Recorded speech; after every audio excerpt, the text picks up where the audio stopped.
What's up, guys, and welcome back to Will Sports Talk. So in this video is going to be my Week 7 recap and my predictions for Week 8. So without being said, let's get started.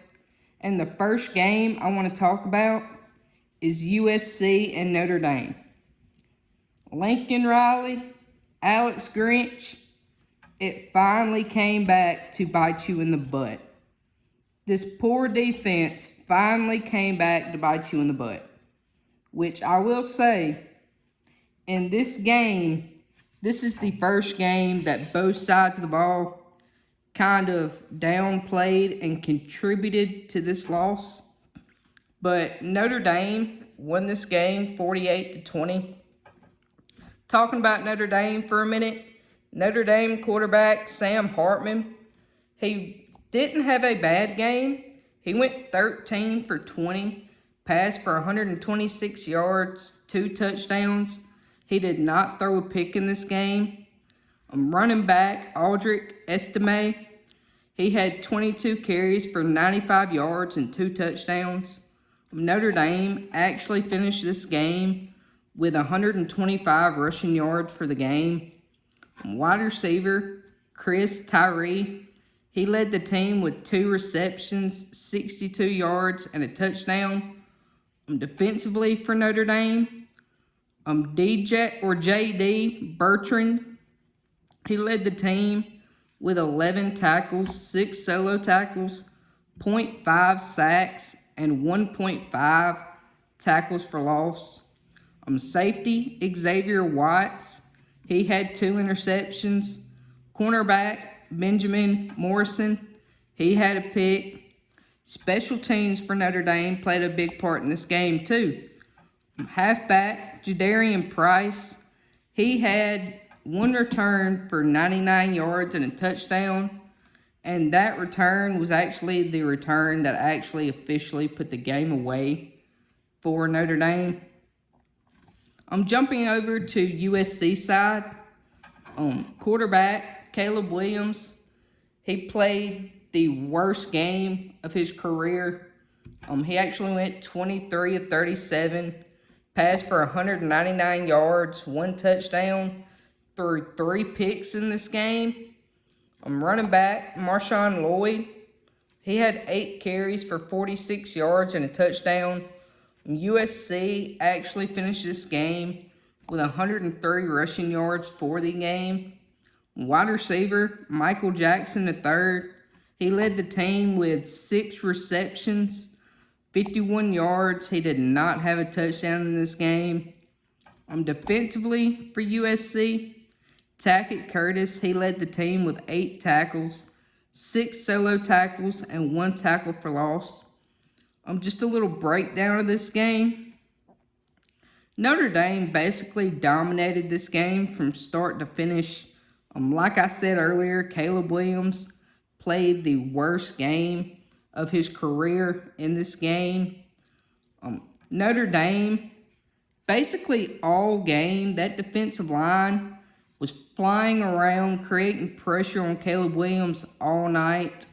This USC offensive line has been a major problem these past few weeks. And in this game, those offensive line problems have continued. This defensive line, like I said, constantly putting pressure on Caleb Williams. This offensive line could not protect Caleb Williams. They actually gave up 6 sacks and 11 tackles for loss in this game. And all that pressure from this Notre Dame defensive line caused Caleb Williams to get rattled and make some bad decisions, as far as instead of throwing the ball away, throwing it into coverage, which led to turnovers. And USC actually had 5 turnovers in this game, which was a big reason they ended up losing this game. So they've got to get these turnovers fixed if they want to bounce back and make a run in the Pac-12, which I still think they can. They've still got a lot of problems they got to fix. USC, they struggled to run the ball in this game. They've got to get that fixed. And then on top of that, the defense, I've talked about the defense every week, all year. That defense is still bad for USC.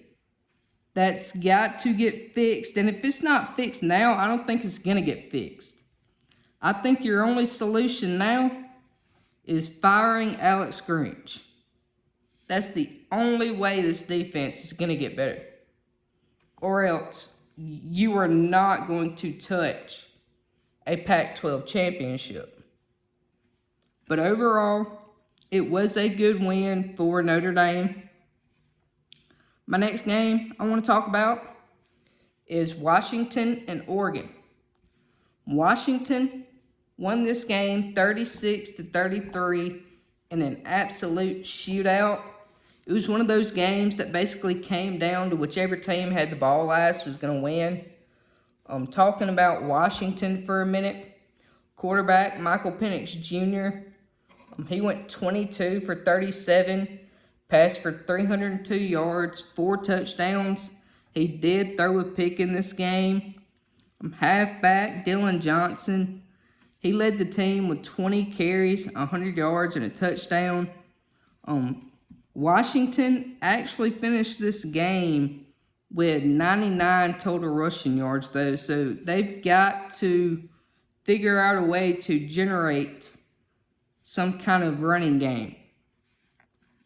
And Dylan Johnson, he also had 1 fumble in this game, too. So ball security is going to be something they've got to fix moving forward as well. Wide receiver Rome Odunze, he led the team with 8 receptions, 128 yards, 2 touchdowns. Defensively for Washington, Edafun Alufascio, and I apologize if I butchered that name, but he led the team with 11 tackles, 9 solo tackles, 1 sack, and 1 tackle for loss. I'm jumping over to Oregon's side. Bo Nix, he played really well in this game also. He went 33 for 44, passed for 337 yards, 2 touchdowns, did not throw a pick in this game. So both quarterbacks played exceptionally well in this game. Both quarterbacks, neither quarterback in this game are at fault for this loss at all. But halfback Bucky Irving, he led the team with 22 carries, 127 yards, and 1 touchdown.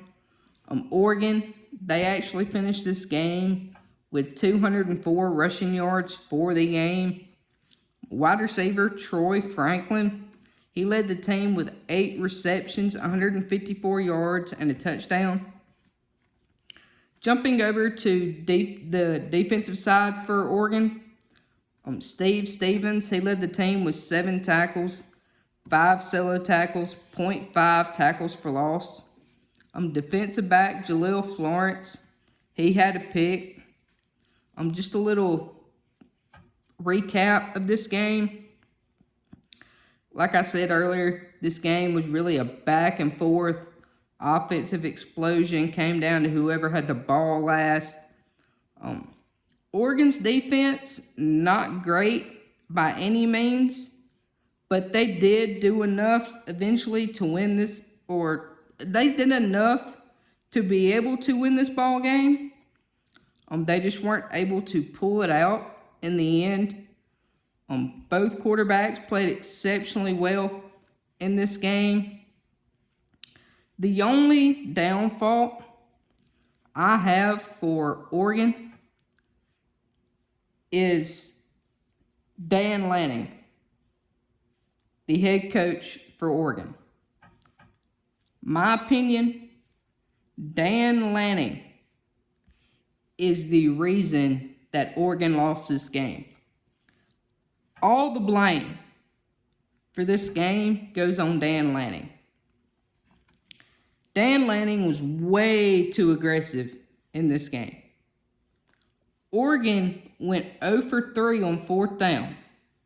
with 2 of those 4th downs being inside the 10-yard line.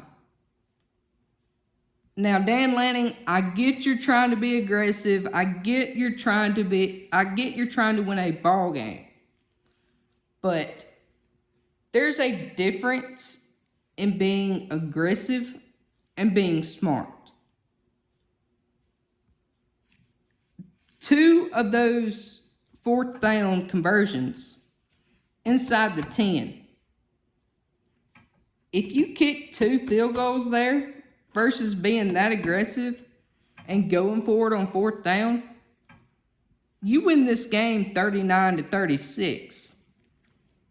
So you've got to use your head a little bit there, especially in those situations.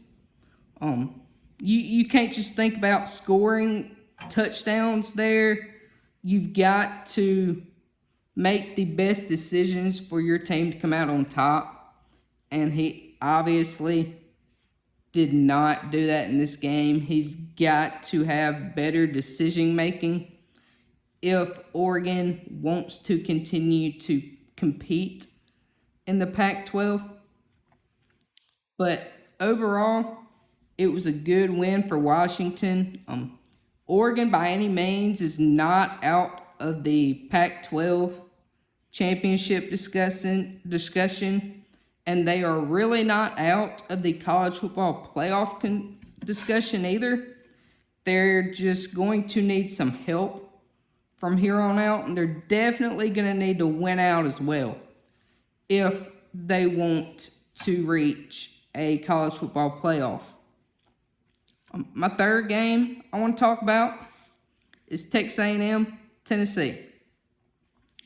Tennessee won this game 20-13. Tennessee quarterback Joe Milton did not have his best game. He really hasn't been playing that great all year. This game, he went 11 for 22, passed for 100 yards, had 1 touchdown, but he did throw 1 pick in this game. Halfback Jalen Wright, he led the team with 19 carries, 136 yards. He did not have a touchdown in this game. Tennessee actually finished this game with 232 rushing yards for the game. Wide receiver Chaz Nimrod, he led the team with 4 receptions, 31 yards. He did not have a touchdown in this game. Defensively for Tennessee, Aaron Beasley, he led the team with 5 tackles. He had 3 solo tackles. Defensive back Gabe Judy Lally, he had 1 pick. Defensive back Kamal Hayden, he had 1 pick.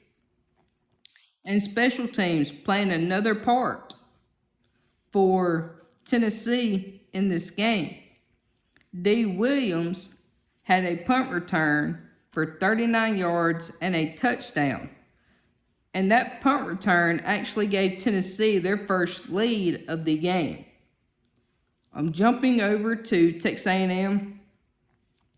Texas A&M quarterback Max Johnson, he went 16 for 34, 223 yards, did not have a touchdown in this game.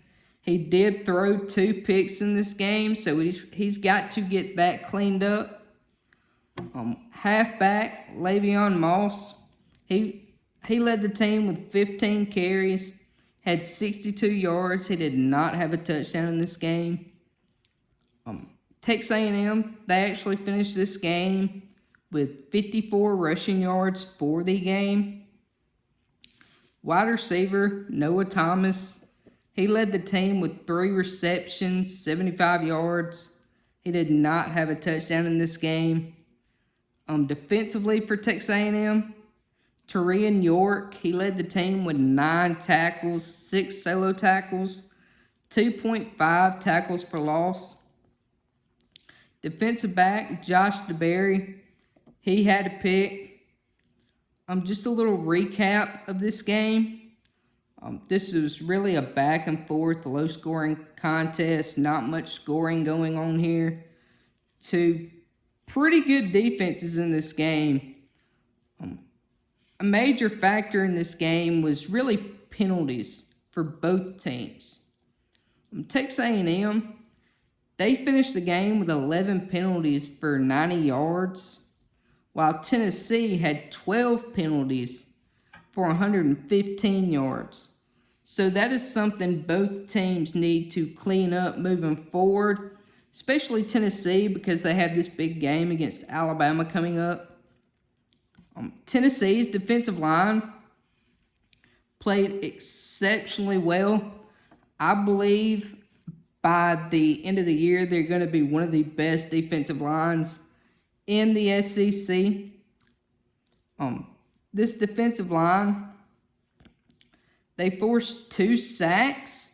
I know it doesn't look like much, but they were bringing pressure all night. They had Max Johnson basically running for his life the whole entire game. And special teams played a big part in this win for Tennessee as well.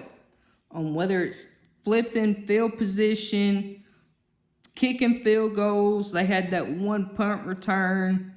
Special teams was a big factor for Tennessee in this game. And Tennessee, the running game is continuing to look very strong for Tennessee. That's going to be a factor going into Alabama this coming up week. The passing game for Tennessee still needs some major improvement. Joe Milton, he is honestly, I said at the beginning of the year that I didn't see Joe Milton being too much of a drop-off from Hendon Hooker. Joe Milton is really not looking the part that I thought he was going to look, especially this late in the season. The passing game has got to improve for Tennessee moving forward. And yes, I know you have your best wide receiver, your number 1 receiver, Bru McCoy, out for the year, but you still got to find guys to step up. This passing game has to improve if they want to continue to win games. Now, as for Texas A&M, I'm going to keep this short and simple. You're done. This season's over. All this talent that you have, all these top 5 recruiting classes that you have, and Jimbo cannot do anything with it. Jimbo Fisher, if I was you, I would just go ahead and pack your bags. Just pack your bags, have them ready. Because I will be absolutely shocked if at this point you make it to the end of the year. And honestly, if you do, the only reason you will make it to the end of the year is your buyout. That's the only reason. If you do survive the year, that's the only reason you will survive. I've come to realize this Jimbo Fisher hire for A&M, that was an absolute waste of $75 million. An absolute waste. Texas A&M, get rid of Jimbo Fisher if you want to have any type of chance of winning big games. Jimbo Fisher is not a top coach. When he won at Florida State, he won with a quarterback. You take Jameis Winston away from that equation, they don't win that national championship. Jimbo Fisher's not a top coach, and he needs to go if Texas A&M wants to compete. But my 4th game I want to talk about is Miami, North Carolina. North Carolina actually won this game 41-31. North Carolina quarterback Drake May, he went 17 for 33, 273 yards, 4 touchdowns. He did not throw a pick in this game. Halfback Marion Hampton, he led the team with 24 carries, 197 yards, 1 touchdown. North Carolina, they actually finished this game with 235 rushing yards for the game. Wide receiver DeMontez Walker, he led the team with 6 receptions, 132 yards, 3 touchdowns. Defensively for North Carolina, Cedric Gray, he led the team with 10 tackles, 7 solo tackles, 1 tackle for loss. Defensive back, Giovanni Biggers, he had 1 pick. Linebacker, Cedric Gray, he had 1 pick. Jumping over to Miami's side, Miami quarterback, Tyler Van Dyke, he went 31 for 48, passed for 391 yards, threw 4 touchdowns in this game, but he also threw 2 picks in this game as well. Halfback, Henry Parrish Jr., he led the team with 13 carries, 73 yards, 0 touchdowns. He did have 1 lost fumble in this game. So ball security has to be something they have to fix moving forward. And Miami did actually finish this game with 91 rushing yards for the game. Wide receiver, Jacoby George, he led the team with 6 receptions, 125 yards, 1 touchdown. Defensively for Miami, Cameron Kinchens, he led the team with 9 solo tackles, 1 sack, and 2 tackles for loss. Just a little recap of this game. This was really a back and forth battle. Really until the second half, when North Carolina kind of blew it open in that second half. North Carolina quarterback Drake May, he continues to put up outstanding numbers.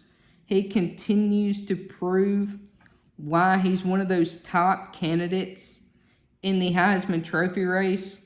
I mean, even though he's not my number 1 guy right now in the Heisman, he's definitely one of those guys up in the top half of the discussion for the Heisman Trophy. North Carolina, this offense is very explosive. North Carolina's defense has improved drastically from last year. This North Carolina team is starting to gel together and is honestly starting to look like, in my opinion, a team that could compete for the ACC title. Now, keep in mind, they still have to get by Florida State, but I do think they are a team that can compete for an ACC title, and I think North Carolina is a team that could possibly make a playoff push as well, considering how well this defense has improved and how well Drake May is playing this season so far. As for Miami, turnovers killed them in this game. Miami had 4 turnovers in this game. They've got to get that fixed if they want to get back on track. Now, that loss for Miami, unfortunately, knocks them out of the ACC title race and a college football berth, or college football playoff berth. But overall, it was a good win for North Carolina. My 5th game I want to talk about is Auburn LSU. LSU won this game 48-18. Now, I honestly, going into this game, don't get me wrong, I expected LSU to win this game, but I did not expect any kind of blowout like this. The line was minus 11, for LSU. I honestly expected Auburn to cover, but obviously that did not happen. But talking about LSU's side of the ball, LSU quarterback, Jaden Daniels, he went 20 for 27, passed for 325 yards, threw 3 touchdowns in this game, but he had 1 pick as well. So Jaden Daniels is continuing to show everybody why he as well is in the Heisman discussion and probably the top half of the Heisman discussion. He's playing really well this year. Him and that Malik Neighbors duo is starting to look like one of the best wide receiver quarterback duos in the country.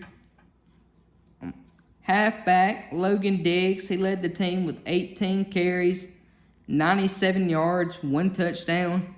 LSU, they actually finished this game with 238 rushing yards for the game.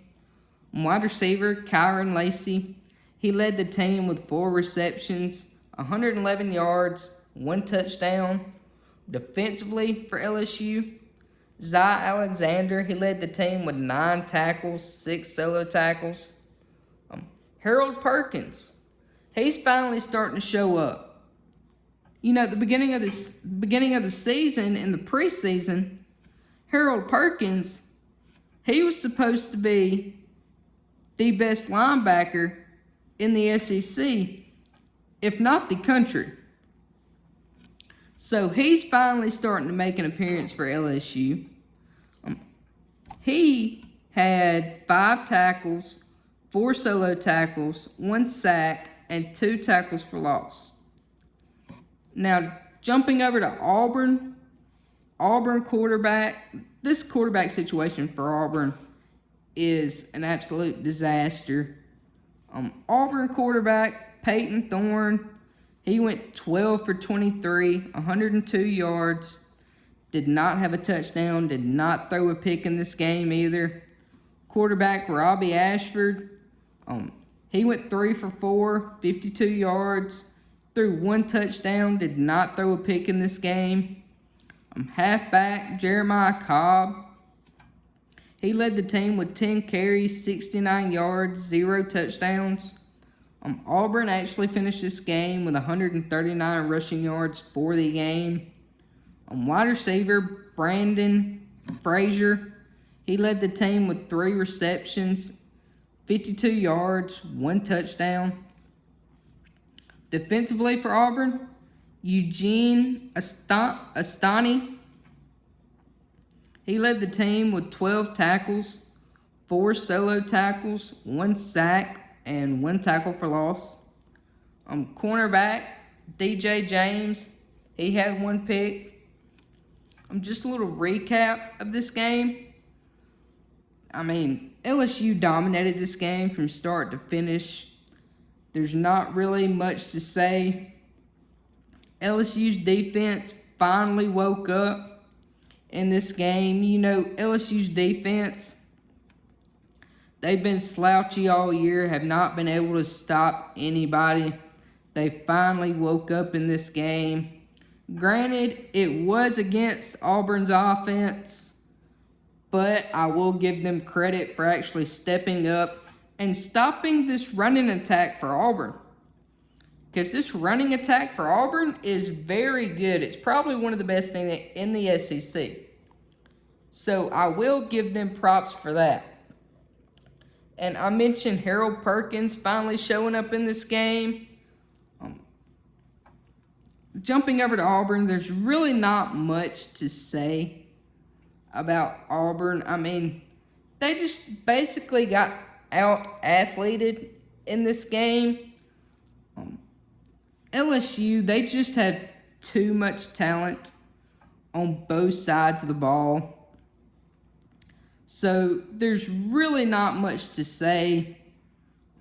Auburn, I mentioned, their quarterback situation is in shambles.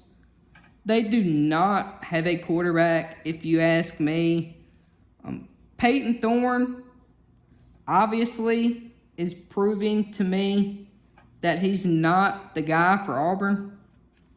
If I was Auburn, I would stick to Robbie Ashford moving forward.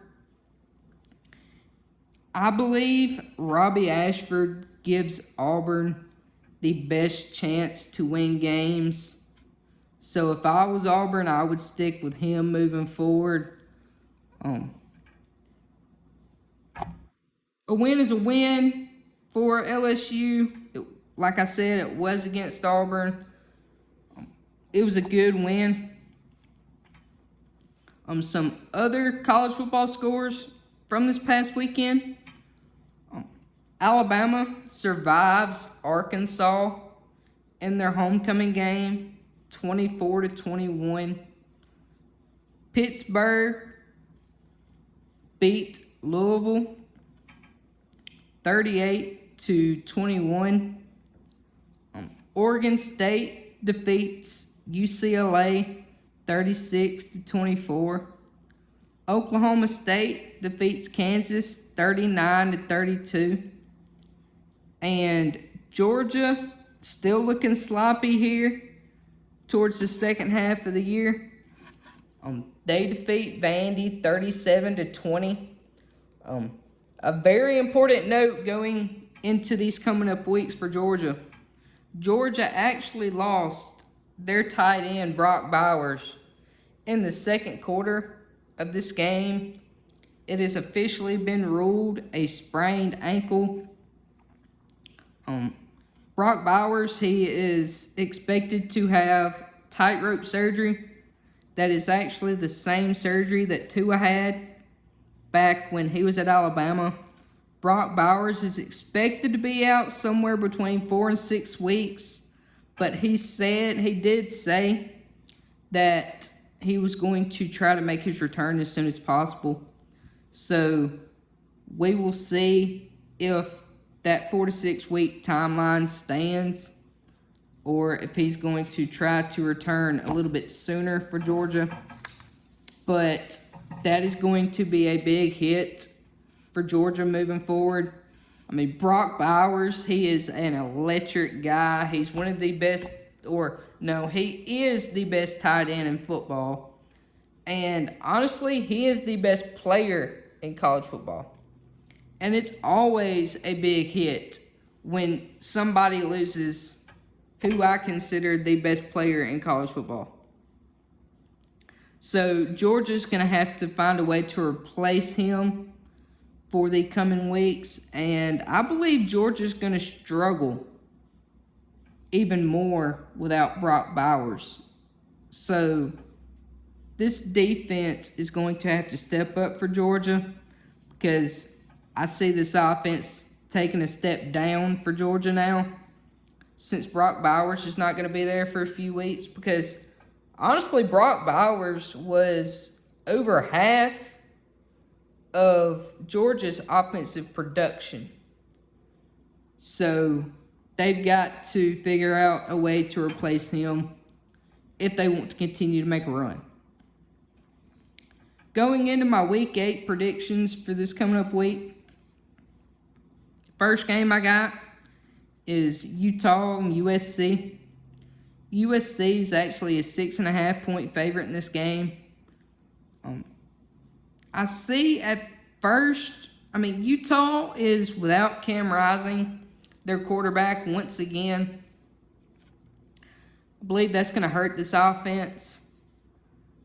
I believe this could be a back and forth game for a little bit there. But in the end, I believe Caleb Williams is going to bounce back. I believe this offense is still too good for Utah, and I like USC in this game. I like USC minus 6.5 in this game. My next game I want to talk about is Florida State and Duke. Florida State is a 14-point favorite in this game. Riley Leonard, Duke quarterback, he's out for this game. Florida State, they're really good on both sides of the ball. And like I said, Duke without their quarterback. Duke does have a good defense, but in the end, I think it's too much power for Florida State. I see Florida State winning this game. I see Florida State covering in this game. I like Florida State minus 14. Third game is Washington State and Oregon. Oregon is a 19.5 point favorite in this game. I see this being an offensive game for a little bit here. I like Oregon to win this game, but I do like Washington State to cover the 19.5. My fourth game is Alabama, Tennessee. Now, this game is really going to be decided on the offense and defensive line. The offensive line of Alabama and the defensive line of Tennessee. How can this Alabama offensive line hold up against this physical and aggressive defensive line for Tennessee? Tennessee is going to be able to get pressure against this offensive line. Alabama has struggled to run the ball all year. Against this defensive line for Tennessee, I think they're going to struggle again as well.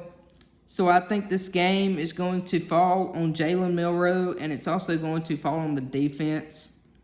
Jalen Milroe has got to step up, make some big plays for Alabama. In the end, I do see this game being a lot different from last year. It was an offensive shootout last year that ended with Tennessee winning the game by a field goal. See it being a lot different this year. I see a very low-scoring game, two very good defenses in this game. In the end, I do like Alabama in this game, but I do like the plus nine for Tennessee in this game. But like I said, I do like Alabama winning this game. And my final game is Ohio State and Penn State. Now, this is going to be a back and forth defensive battle as well. This game, Ohio State and Penn State, both outstanding defenses, both top 5 in the country. Got both sides have first-year quarterbacks. I've been juggling back and forth on this game, and I think I'm going to go Penn State in this game. I think the difference is going to be Drew Aller and then this defense for Penn State.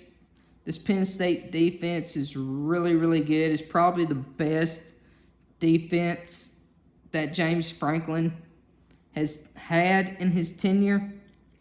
So I expect the defense for Penn State and quarterback Drew Aller to be the difference in this game. Obviously, I like the plus 4.5 for Penn State, and I like Penn State to win this game. So with that being said, that's my Week 7 recap and my Week 8 predictions. I hope y'all join me for my next video. Thank y'all.